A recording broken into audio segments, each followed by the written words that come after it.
Oke, Vespaholic. Sekarang ketemu lagi sama saya Noel Kriwul dan kita akan ngobrolin bagaimana caranya membuat Vespa kamu tidak ngompol oli, ya toh. Kalau biasanya sering kan, udah perpaknya udah tebel, masang bagian lemnya sudah banyak, ternyata tetap aja netes airnya. Oh, kok air sih? Olinya, kan? Bahaya kalau mesin diisi air ya. Tapi di sini sering kan kalau misalkan sudah di servis gitu kan, kadang-kadang kok netes olinya dari mesin gitu kan. Kalau misalkan bensin mah itu dari karburator, tapi kalau dari mesin, dari manakah kira-kira bocornya? Oke, sekarang kita akan bahas tuh bagaimana cara ajaibnya menghilangkan dari oli mesin yang netes dan ngompol, ya kan? Yang namanya motor tua seperti halnya orang tua, ya kan? Kalau orang tua itu udah semakin tua, semakin sering cepat ngompol ya karena klepnya bocor, ya kan. Nah, yang jelas di sini kita akan bahas soal bagaimana cara menghilangkan masalah itu dari mesin Vespa kamu. Kamu harus ingat dulu bahwasanya dinding dari crankcase ini itu kamu bisa raba. Nggak bisa raba, ya kan. Ngerabanya kamu ngeraba pinggirannya ini. Karena di sini letaknya dari sealnya dan juga letak dari perpaknya, ya, perpak kertasnya di sini biasanya. Nah, kamu bisa rasakan di sini kalau permukaan ini pinggirannya itu ternyata nggak rata. Lebih tepatnya di sini saya akan gambarkan buat Anda. Pinggirannya itu maksudnya ini. Nah, kelihatan kan pinggiran-pinggiran ini. Nah, saya tanda di spidol ini. Nah, itu pinggirannya nggak rata. Karena apa? Karena tekanan, panas, umur yang seharusnya dinding crankcase-nya itu rata ya, itu akan ada tonjolannya di samping, jadi kerasanya tajam. Nah ya, jadi tonjolan tajam ini itu yang membuat dinding crankcase tidak bisa rapat gitu loh. Apa yang harus kita lakukan?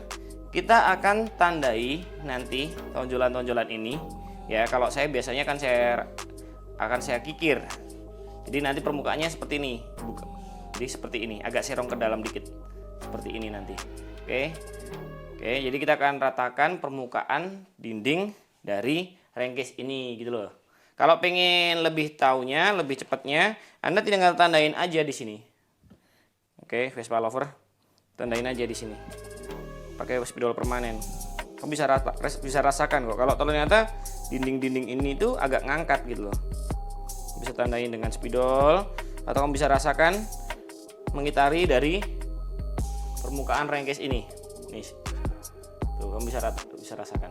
Nah, yang perlu kamu lakukan tuh cukup ngikir aja bagian pinggirannya aja. Tipis kok, nggak nyampe 0,5 mili. Ya, kamu bisa lihat karena permukaannya ini nggak rata. Permukaan ini yang nggak rata, apalagi sudah pernah dilas gitu ya, itu menyebabkan oli netes terus gitu ya. Tapi kalau ini untungnya belum pernah dilas, jadi kita bisa ratakan dengan cara yang mudah ya. Oke, seperti ini. Apa yang Anda butuhkan? Kikir. Kikirnya satu rata, satu melengkung. Permukaannya yang satu rata, satu melengkung ya. Seperti ini. Oke, permukaannya satu rata, satu melengkung. Oke, fungsi bagian yang rata nanti untuk kita ngikir bagian dari serong seperti ini. Ya, tipis-tipis aja kok. Kita akan sambil rasakan.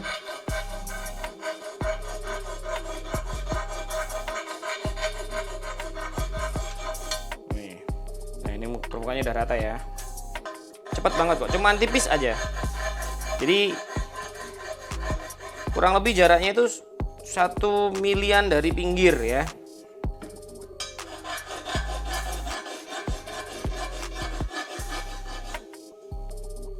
Kamu bisa rasakan, kalau tajam berarti harus kamu kikir. Pinggiran yang tajam dikikir. Karena itu yang membuat perpak nggak bisa rapat, karena permukaannya itu menonjol, seharusnya rata. Nah, di dinding samping ini yang bikin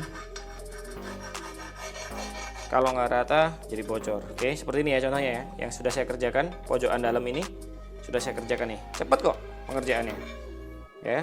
Nih, tapi hati-hati di bagian yang tipis-tipis ini ya. di bagian pentokan karet dari karet selah itu hati-hati, dan juga bagian lengkungan di sini hati-hati banget di sini. Jangan, kalau perlu jangan Anda kikir karena ini rawan bocor, karena jaraknya ini cuma 2,5 milian dari lingkarannya. Jadi hati-hati di bagian ini. Oke, kita akan lanjutkan nih.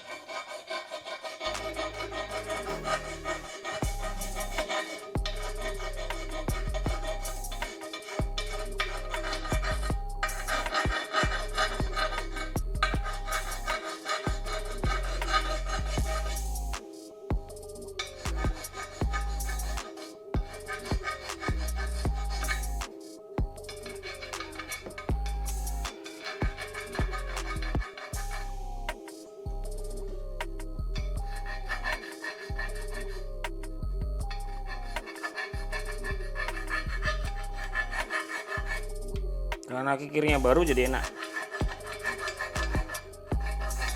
Ini bagian dalam dulu kita kerjakan, nanti baru bagian sisi pinggir luar ya. Ini pinggir dalam, kita kerjakan pinggir dalam ya.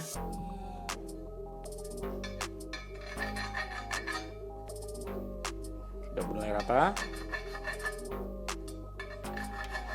Jadi pas bagian pinggirannya ini, kalau Anda nggak yakin untuk menggunakan kikir, pasrahkan saja pada bengkel Anda. Kasih aja instruksinya. Kalau bagian yang lancip-lancip ini di kikir. Kalau ternyata Vespa Anda udah pernah las-lasan, ya saatnya Anda bawa di mesin bubut, diratain, dimiling.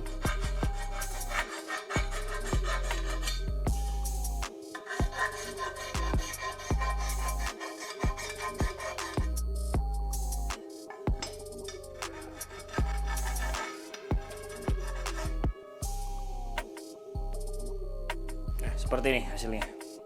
Anda bisa lihat kecil banget kok ya, tipis banget kok kikirannya tuh, bagian mengkilat. Dan yang bagian yang gelap ini belum dikikir, yang mengkilap ini sudah dikikir, jadi permukaannya sudah rata dan tidak tajam tuh. Dan lanjutkan pada sisi luarnya. Ini sisi dalam sudah, sisi luarnya juga ya. Nah ini nanti kalau Anda kencangkan bakal jadi bisa rapet dan nggak ngompol oli lagi ya. Oke, dan kamu lakukan di bagian rengkes yang lainnya. Jangan cuma bagian sisi satu saja, tapi di kedua sisi rengkes Anda akan lakukan yang sama. Oke, sekian. Semoga berguna.